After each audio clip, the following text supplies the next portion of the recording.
ధనస్సు వారి కనుక చూసుకున్నట్లయితే మీకు మీ యొక్క రాశి నుంచి 2వ స్థానంలో 4 గ్రహాలు ఉంటున్నాయి. కానీ ఈ 4 గ్రహాల్లో బుధుడు శుక్రుడు 3, 5 తేదీలకు 3లోకి మారిపోతున్నారు ధనస్థానం నుంచి. మరియు 3లో రాహు, 4లో అర్ధాష్టమ శని జరుగుతూ సప్తమ గురువు భాగ్యంలో కేతు సంచారం జరుగుతుంది. ఈ యొక్క గ్రహస్థితిని అనుసరించి మీకు ఎలా ఉండబోతుంది, ఏ దేవత ఆరాధన చేసుకోవాలి, ఏ విషయాల పట్ల మీరు జాగ్రత్త పడాలనేటువంటి అంశాలు చెప్తుంది. నేనైనప్పటికీ చెప్పిస్తుంది సాక్షాత్ లలిత అమ్మవారిగా భావిస్తూ, ప్రధానంగా ఇక్కడ మీకు ఎప్పుడైతే ధనస్థానంలో ఉన్నాయో గ్రహాలు కొంచెం ఈ శుక్రుడు బుధుడు ఉండడం మంచిదే. కానీ శుక్రుడు బుధుడు మనకి 3, 5 తేదీలకు మారిపోతున్నాడు కాబట్టి మిగిలినవి ఏవి అంటే మనకి కేవలం ఈ యొక్క ఈ రవికుజులు మాత్రమే ఉంటారు. అంటే కుటుంబ స్థానంలో ధనస్థానంలో ఉన్నందుకు ఇవి కొంచెం government related, medical related, factories related మూలంగా ధనయోగాన్ని ఇస్తుంటుంది. కానీ ఇక్కడ ఇవి కొంచెం ఘర్షణనిచ్చేటువంటి గ్రహాలు కాబట్టి తెలియకుండానే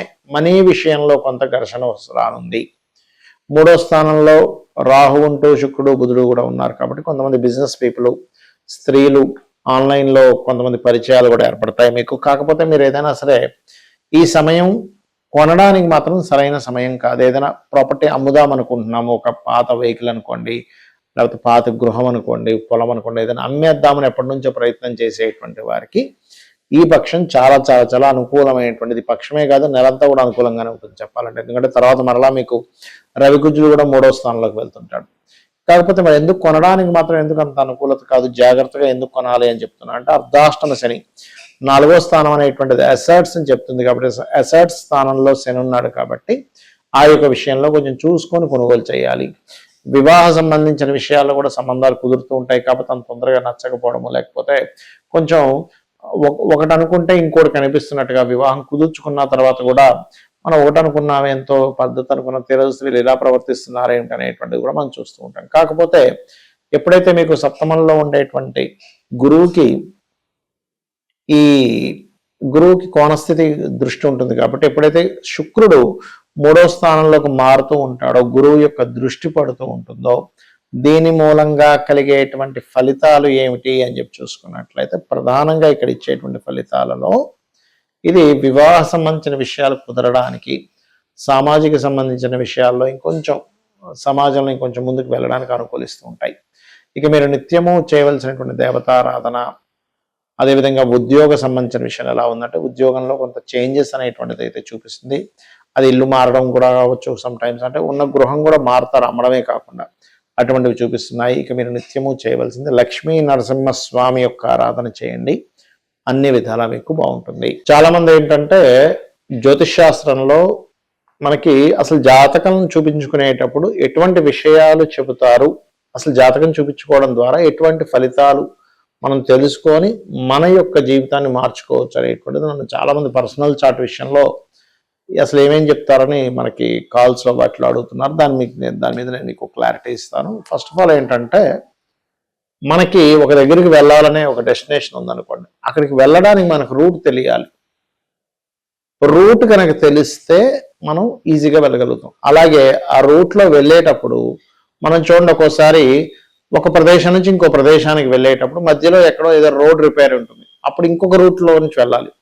అంటే మనకు ముందుగా కనుక ఈ రూట్లో వెళ్తే మధ్యలో మీకు బ్రేక్ ఉంది, ఇంకో రూట్లో వెళ్తే మీరు అక్కడ ఆగకుండా మళ్ళీ వెనక్కి తిరిగి రాకుండా వెళ్ళవలసి వస్తారని తెలిసినప్పుడు అమ్మయ్య అని చెప్పి మనకు ఆ టైము అదంతా ఫ్యూల్ అంతా కూడా ఎలా కలిసి వస్తుందో జ్యోతిష్ శాస్త్రం కూడా అంతే. అది ఎలాగా అంటే చెప్తాను చూడండి.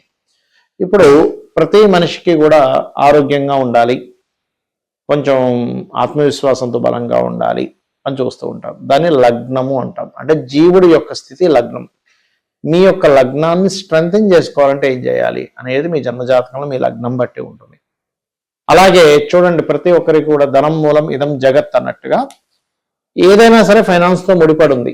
మనం ఏది చేయాలన్నా కూడా, ఒక వివాహం చేయాలన్నా, నిత్య జీవితం గడపాలన్నా, ఒక కారు కొనుక్కోవాలన్నా, ఏదైనా మరి ధనము అందరూ కష్టపడుతున్నారు. కానీ కొంతమందికి ఎందుకు అద్భుతంగా కలిసి వస్తుంది, మరి కొంతమందికి ఎందుకు అద్భుతంగా కలిసి రావట్లేదు. ఇక్కడ కారణం ఏమిటంటే మీ యొక్క జన్మజాతకంలో ధనాధిపతి ఎలా ఉన్నాడు ఈజ్ మోస్ట్ ఇంపార్టెంట్. అంటే ఫైనాన్స్ కారకుడు ఎంత బలంగా ఉన్నాడు, ఎంత బలహీనంగా ఉన్నాడు, దాన్ని ఎలా బలపరుచుకోవాలి, పాయింట్ నెంబర్ 1. రెండవది, ఏ మార్గంలో మీరు ధనాన్ని ధనం కోసం ప్రయత్నం చేసినట్లయితే బాగా కలిసి వస్తుంది. కొంతమంది చూడండి, నేను ఫలానా వ్యాపారాలు చేశానండి, ఏది కలిసి రాలేదు, కానీ ఆఖరిగా ఈ వ్యాపారం కలిసి వచ్చిందంట. దానికి కారణాలు ఏంటంటే మీకు వ్యాపార సమయం రాకపోయి ఉండొచ్చు మీరు చేసేటప్పుడు, లేదా రాంగ్ వ్యాపారం ఏదైనా చేస్తుండొచ్చు. అంటే తెలియకుండానే ఇప్పుడు మీకు ఉదాహరణకి ఫుడ్లో బాగా కలిసి వస్తుంది అనుకోండి, వెళ్ళి ఇంకోటి ఏదో పెట్టుకుంటారు కొంతమంది, ఇంకొక ఫ్యాషన్ రిలేటెడ్ అనో లేకపోతే టీచింగ్స్ అనో ట్రైనింగ్స్ అట్లా చేస్తారు. లేదా కొంతమందికి స్కూల్స్లో కలిసి వస్తే ఫుడ్ పెట్టుకుంటూ ఉంటారు. దీన్ని రాంగ్ స్టెప్ అంటారు. అంటే మీరు చేసే వ్యాపారం కావచ్చు, ఉద్యోగం కావచ్చు, ఉద్యోగం కోసం చదివేటువంటి కోర్సెస్ కావచ్చు, మీకు తెలియకుండా రాంగ్ వేలో కనుక వెళ్ళినట్లయితే అది మీకు పెద్దగా కలిసి రాదు, గుర్తుపెట్టుకోవాలి. ఇక మరొక విషయం ఏంటంటే ఇక్కడ గమనించినట్లయితే ఈ యొక్క ధనపరమైనటువంటి విషయంలో మీరు ఏం చేస్తే బాగుంటుంది. ఇప్పుడు ఫైనాన్షియల్గా బాగా గ్రోత్ రావాలి. ఓం సంపత్కరీ సమారూఢ సింధుర వ్రజ సేవితాయ నమః.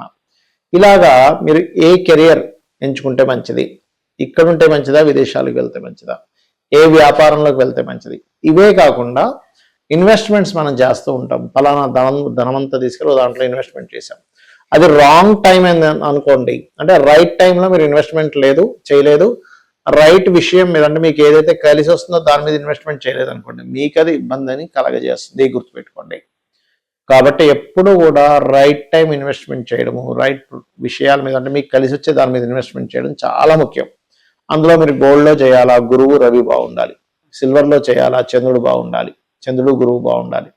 అండ్ అలాగే బ్రాస్ లేకపోతే భూముల మీద చేయాలి, కాపర్ భూముల మీద చేయాలి. అంటే మీకు పర్టికులర్గా మీకు మీ జన్మజాతకంలో మార్స్ బాగుండాలి అండ్ 4th హౌస్ బాగుండాలి. ఇట్లాగా సరే భూముల మీద చేస్తున్నాము కానీ నాకు కలిసి రాలేదండి అంటుంటారు. అంటే అప్పుడు ఏంటి, మీ జన్మజాతకంలో మీ పేరు మీద ఇన్వెస్ట్మెంట్ చేసేటువంటి టైం నడవట్లేదు. అప్పుడు మీరు మీ జీవిత భాగస్వామి పేరు మీదో మీ పిల్లల పేరు మీదో ఇన్వెస్ట్మెంట్ చేయాలి, అప్పుడు మీకు బాగా కలిసి వస్తుంది. అలాగే కొంతమంది విదేశాలకు వెళ్ళాలని శతవిధాల ప్రయత్నం చేస్తుంటారు, అక్కడ యోగం ఉండదు. ఇక్కడ మీరు అద్భుతమైనటువంటి లైఫ్ లీడ్ చేసే టైం నడుస్తూ ఉంటుంది. కానీ ఈ టైం అంతా తెలియక ఏం చేస్తారు, ఏ యోగం ఉందో తెలియక ఇంకో పని చేస్తూ ఉంటారు.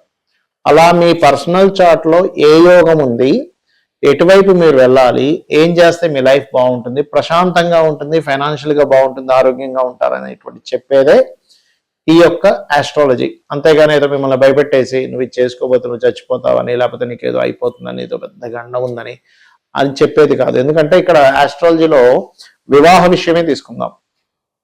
చాలా మట్టుకు ఇవాళ రేపు సొసైటీలో చాలా విడాకులు జరుగుతున్నాయి. దానికి కారణాలు ఏంటంటే, ఒకటి పెద్ద బ్లండర్ మిస్టేక్ ఏంటంటే పాయింట్స్ చూస్తే వివాహం చేయడం. అది చాలా పెద్ద మిస్టేక్. అది పుట్టి పాయింట్స్ చూడడం కాదు, ఇద్దరి జన్మజాత చక్రాల్లోని గ్రహాల యొక్క స్థితిగతులు ఎలా ఉన్నాయి, మైండ్ సెట్స్ ఎలా కలుస్తున్నాయి, కమ్యూనికేషన్స్ ఎట్లా కలుస్తున్నాయి, ఇద్దరు జాత చక్రాలు ఇండివిజువల్గా ఎటువంటి యోగాలు ఉన్నాయి, ఏమైనా ద్వికత్ర యోగాలు ఉన్నాయంటే 2 వివాహాల యోగం ఏమైనా ఉందా, అలా ఉన్నప్పుడు ఏంటంటే దాని గురించి ఏం భయపడాల్సిన పని లేదు. సింపుల్గా ముందే మీరు అర్క వివాహము, కుంభ వివాహము అంటారు. అంటే అర్క వివాహం పురుషుడికి, కుంభ వివాహం స్త్రీలకు చేస్తారు. అలా ముందుగా మీరు చేయించుకొని ఒక 2-3 అవర్స్ ప్రాసెస్ ఉంటుంది. దాని తర్వాత వివాహం చేసుకొని సరైన పర్సన్ కనుక చేసుకుంటే మీ మ్యారిటల్ లైఫ్ చక్కగా హ్యాపీగా ఉంటుంది. అలాగే కొంతమందికి సంతానం కలగట్లేదు బాధపడిపోతుంటారు. పేరెంట్స్ ఒక 5 ఏళ్ళకి సంతానం కలుగుతారు. అంటే ఏంటి, మీకు 5 years వరకు గ్యాప్ ఉంది సంతానం విషయంలో, అంతగాని లేదనేం లేదు. ఇంకోటి ఏంటంటే సంతానం సమయంలో ఇప్పుడు కొంతమంది IVFలు, IUIలు ట్రై చేస్తూ ఉంటారు.